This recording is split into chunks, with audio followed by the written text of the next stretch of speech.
Bonjour, mesdames et messieurs, chers invités, chers amis de la presse sportive du Sénégal. Hier, jeudi 11 mars 2021, le président de la République, son Excellence M. Macky Sall, a décrété une journée nationale de deuil à la suite des événements douloureux que nous avons vécus, qui se sont soldés par d'importantes pertes en vies humaines et d'importants dégâts matériels aux grandes dames de l'ensemble des composantes sociales de notre pays.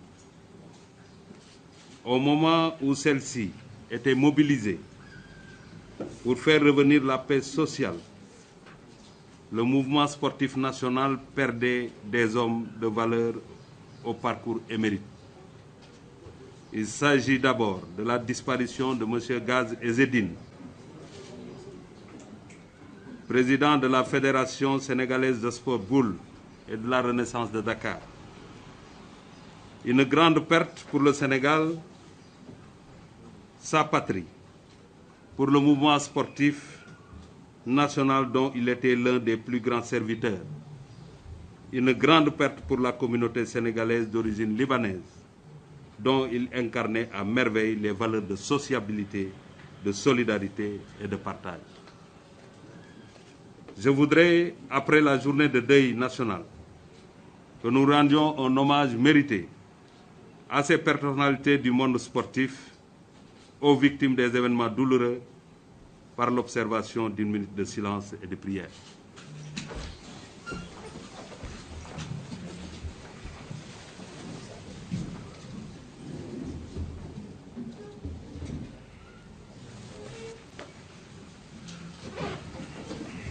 Je vous remercie.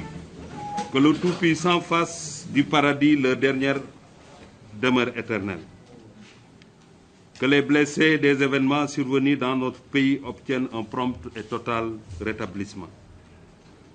Mesdames et messieurs, chers sportifs, dans son adresse à la nation du lundi 8 mars 2021, le président de la République, son Excellence M. Macky Sall, a pris la décision fortement attendue d'alléger le couvre-feu lié à l'état d'urgence ou l'état de catastrophe sanitaire dans les régions de Dakar et de Thiès, et fixé désormais de 0h à 5h du matin. Nous le savons tous, les mesures prises dans le cadre de l'état de catastrophe sanitaire, dictées par la prégnance de la deuxième vague de la pandémie du coronavirus, visaient à protéger la santé des populations, particulièrement dans les régions de Dakar et de Thiès, véritables foyers de l'infection de la Covid-19.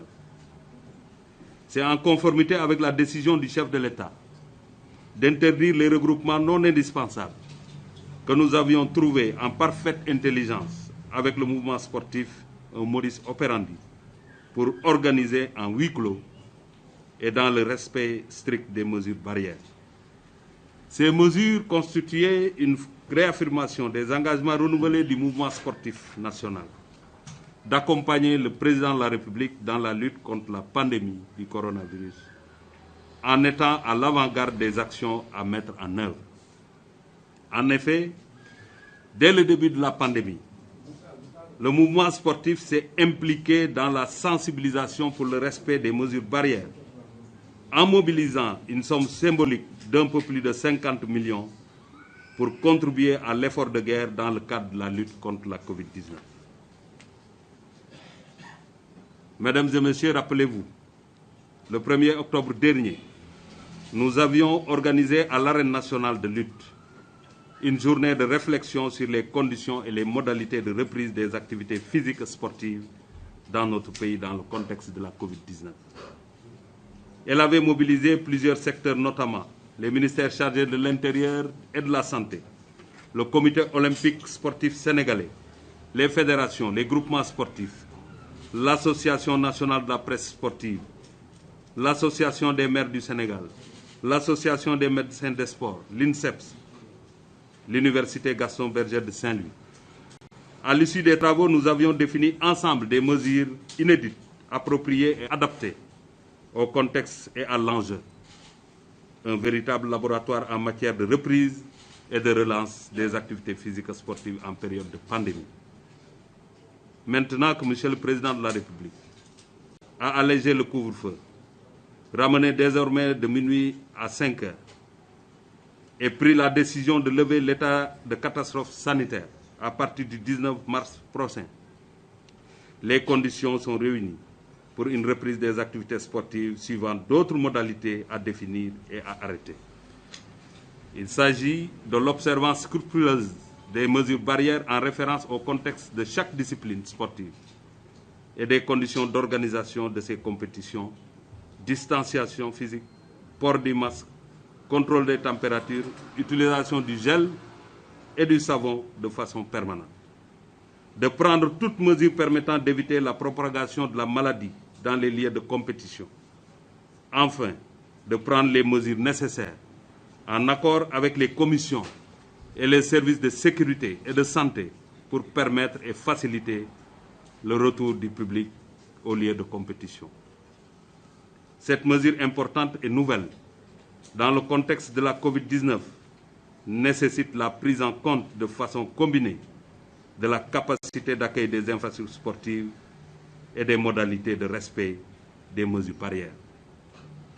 Ces dernières dispositions sont établies de façon individuelle, par discipline, et nécessitent pour leur mise en œuvre une décision du ministère chargé des Sports. Je rappelle qu'un arrêté sera pris pour fixer la date de reprise des compétitions sportives sur toute l'étendue du territoire. Quand on parle de reprise, parce qu'il y a le huis clos qui fonctionne, le retour du public, et les exemples sont là, il faut tout simplement, dans chaque stade ou dans chaque infrastructure sportive, que la distanciation soit respectée. Donc, c'est diviser la capacité au minimum par deux. Eu égard au contexte né des événements survenus dans notre pays, le triptyque éducation, formation et professionnelle, activités sportives, devrait pouvoir s'exprimer avec plus de tonalité et de pertinence pour s'ériger en modèle d'intégration réussie des dimensions éducatives du sport et l'insertion des jeunes dans une vie professionnelle. Une réflexion sera engagée dans ce sens en étroite collaboration avec le comité olympique et tous les partenaires concernés dans les meilleurs délais pour explorer le potentiel qui existe à ce niveau.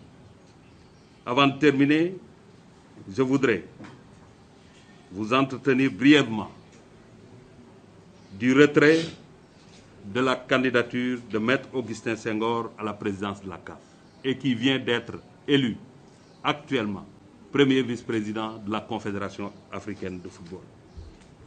En effet, pour promouvoir la candidature de Maître Augustin Senghor, le président de la République a déployé d'immenses moyens diplomatiques pour envoyer le ministre des Sports et le ministre de l'Urbanisme qui ont sillonné l'Afrique, qui ont contacté l'ensemble des acteurs du monde du football africain. Mais rappelez-vous, lors de la première audience avec le président de la République, le président Augustin Senghor, quand il est sorti du bureau du président de la République, il a déclaré, je le cite, « Ma candidature est une candidature d'unité. C'est une candidature panafricaine. Cela démontre de l'engagement du pays, le Sénégal, à travailler, à consolider l'unité africaine. Et c'est dans ce sens qu'on a fait le tour de l'Afrique. Mais quand on engage une compétition, il faut le faire avec beaucoup d'intelligence et une lecture lucide des événements. Et la semaine passée, nous avons engagé, après une lecture lucide de ce qui s'est passé, et vouloir sauver le football africain qui traverse effectivement des moments difficiles. Nous avons convenu, l'ensemble des acteurs qui étaient dans la campagne, d'engager les pourparlers pour aller vers ce qu'on appelle le protocole de Rabat. Et ce protocole de Rabat consacre aujourd'hui notre vice-présidence, le premier vice-président de la CAF, ce qui est une première. Et rappelez-vous que c'est la première fois qu'un Sénégalais, un président de fédération, est candidat à la présidence de la CAF. Et c'est la première fois aussi que le Sénégal occupe ce niveau de responsabilité au niveau de la gestion du football africain. on nous dira, on nous opposera, que vous étiez engagé pour la présidence, mais vous êtes au niveau de la première vice-présidence. Soit. Mais quand il n'y a rien, quand on parvient à mettre quelque chose, on doit au moins avoir la satisfaction d'avoir fait des pas qualitatifs, des pas qui nous feront respecter, des pas qui montrent effectivement le niveau de gestion de notre football. Et ça, c'est extrêmement important. C'est pourquoi je voudrais, à l'heure actuelle, le président Augustin Senghor, qui est premier vice-président de la CAF, je voudrais le féliciter au nom de l'État du Sénégal. Féliciter le chef de l'État, féliciter le gouvernement du Sénégal et féliciter l'ensemble de la presse sportive qui a accompagné effectivement la candidature d'Augustin Senghor.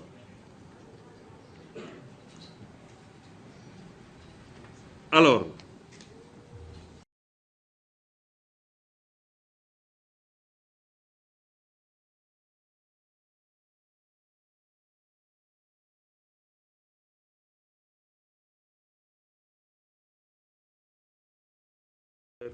marqué par la nécessité de faire de la CAF une structure efficace, inclusive, afin de relever les nouveaux défis qui se profilent à l'horizon.